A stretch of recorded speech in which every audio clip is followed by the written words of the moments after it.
কি হয়েছে তোমার? ও গিন্নি। কিছু হয়নি। কি হয়েছে? ওই, ওরকম করে আছো কেন? কিছু হয়নি মানে? বললাম তো কিছু হয়নি। বাংলা কথা বোঝো না নাকি? যাও যাও, আমার জন্য একটু চাটা করে নিয়ে এসো। খুব টায়ার্ড লাগছে। পারবো না। নিজে চা করা নিজে চা করে খাও। নিজে জামা প্যান্ট ছেড়ে নিজে চা করে খাও। আমাকে বলতে এসো না। আরে কি হয়েছে বলবে তো? কি হয়েছে? হ্যাঁ, কি হয়েছে মানেটা কি? পাশের বাড়ির গোপালদাকে দেখে শিখো। এই কয়েকদিন আগে থাইল্যান্ড ট্যুর করে এলো। তারপরে সেদিন 45 ইঞ্চি টিভি কিনলো। তুমি তুমি আমাকে কি এনে দিয়েছো? কোথাও নিয়ে আজ তো ঘুরতে নিয়ে গেছো।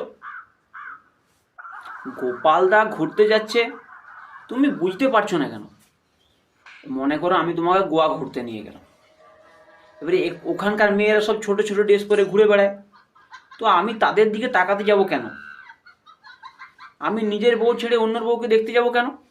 হ্যাঁ, তাই তো। তুমি অন্য মেয়েদের দিকে তাকিয়ে দিতে।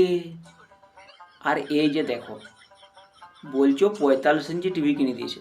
কিনুক, ওর ঘরে বউ আছে। তো বউ ছেলে যদি 45 ইঞ্চি টিভি দেখতে যায়, দেখুক।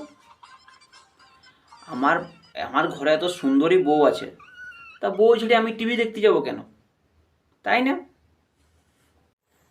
হ্যাঁ, ঠিক বলেছো। তো ভিডিওটা যদি ভালো লাগে থাকে, অবশ্যই লাইক কমেন্ট শেয়ার করতে ভুলবে না।